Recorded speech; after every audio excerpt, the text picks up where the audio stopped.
Hello, this is a short walkthrough video from our Engage Teaching Model meeting on Friday, January 27th. So if you missed our meeting, here's a quick recap of events that we discussed.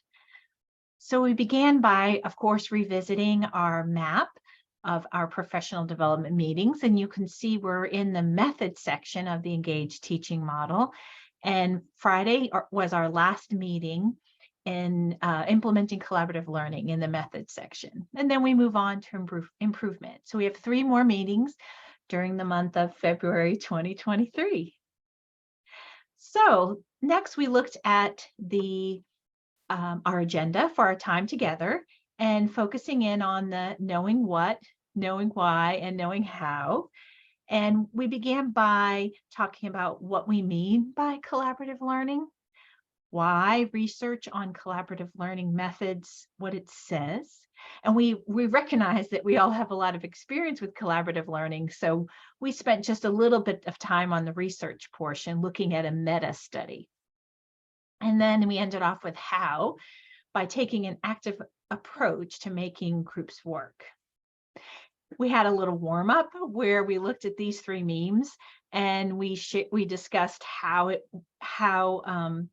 our impressions were of each of the memes. And I asked people to put in the chat which of these memes describes your experiences with collaborative work. And so most of the responses fell in B, that they felt like when they either assign collaborative work or when we ourselves participate in collaborative work, we end up in the scenario from Seinfeld. There were some that said A, feel a lot of enthusiasm, or your students feel a lot of enthusiasm, but then after they get started, they get kind of stuck and it sort of peters out. And then some people pick 3. They see their students having a lot of enthusiasm about working in groups, and they said themselves feel a lot of enthusiasm about working in groups. So of course we visited with our authors or designers of the Engage Teaching Model, Dr. Barkley and Dr. Major, and I shared a quote from 2022. In order to solve our shared problems, the world needs people who can listen carefully, think critically, participate actively, and collaborate constructively. So these are the good that comes from collaborative learning, but we know that there are some challenges, and there are also ways in which we can help collaborative learning be successful.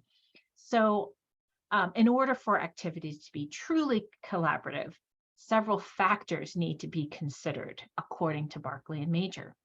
One is that the collaborative learning needs to be intentional. The other is that it needs to be co-laboring. So everyone needs to participate in the collaborative learning, and it needs to be meaningful. So it needs to connect to not only the course objectives, but also the ways in which it relates to the students in your class. It relates to their own lives, their previous learning, and the workforce. So we know the brain's a pattern-seeking device. By being very intentional about how we design our collaborative learning, we can help facilitate the co-laboring and meaningful learning aspect of it. So when thinking about intentional collaborative learning, we're talking about identifying the learning tasks, underlining the problem and prompt, and this should correlate to the broader course learning goals. So students need to see the bang for their buck. How does this relate to what it is we want students to know and what we want them to be able to do with that information? Second, we need to select a learning activity that responds to the problem or prompt. We need to make sure there's good alignment between what we're asking them to do and how it relates to the knowledge they'll be gaining. And we need to structure the task to address student needs and abilities. So we know we need to think about the structure of our course, how it's delivered online, in person, high flex, hybrid, and where we are in the program progression or the certification progression, so that we can make appropriate and meaningful connections for students. So At this point, I shared a collaborative learning story of my own in my PhD program about, this was 2017, so about 5 years ago. I participated in a stats course. It was the second, I think, in a series of 3 stats courses, or third, and it was taught by Dr. Jennifer Morrow, who is a professor in the Evaluation Statistics and Methods program at the University of Tennessee. And she had this wonderful collaborative project she had us do based off Hell's Kitchen, but it was Stats Hell's Kitchen. And I shared with the group just a portion of what our collaborative group assignment was. And you can pause the video and look at this more closely if you like, but we looked at this list of deliverables and due dates that was in the group project assignment.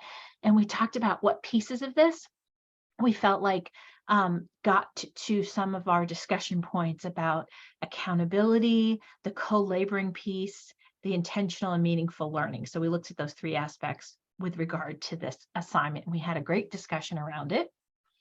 And then we looked at research on collaborative learning, and because we understand, we've collaborative learning is not a new concept to us at Chat State.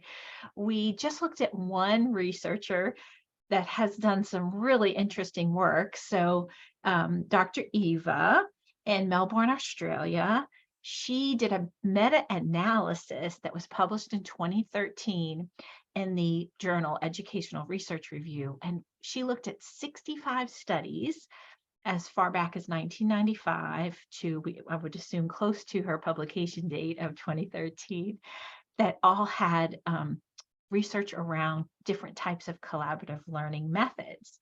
And she analyzed all of these articles, and it wasn't that her results were very surprising. They were what we would hope to expect from collaborative learning, but what was interesting is that she categorized the effects into 3 areas. So one being achievement, the other attitudes, and the other perceptions. So her work, and I put a link to her article in the on the slide, tells us that there were measurable impacts and achievement, how students did in the courses, and their attitudes towards collaborative work, but also the content area. And then perceptions, how they perceived collaborative work, how they perceived the assignment, how they perceived the course improved. So that was some interesting research. But we wanted to move right on in our group about how an active approach, how taking an active approach to collaborative work makes them work more effectively in the classroom.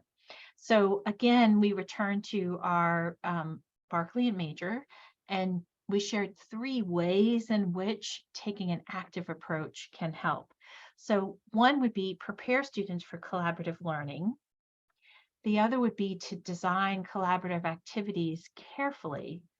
And then the third is to assess or grade, depending how your course is designed. We talked about how this would fit with both grading and ungrading methods and open pedagogy methods, but some way for students to be accountable, and for us as the faculty to be able to assess the collaborative learning goals. And we return back to that slide from Dr. Morrow's class and how she was assessing our work. And then we broke out into breakout rooms where we worked on a Jamboard, and the Jamboard link is in the slides.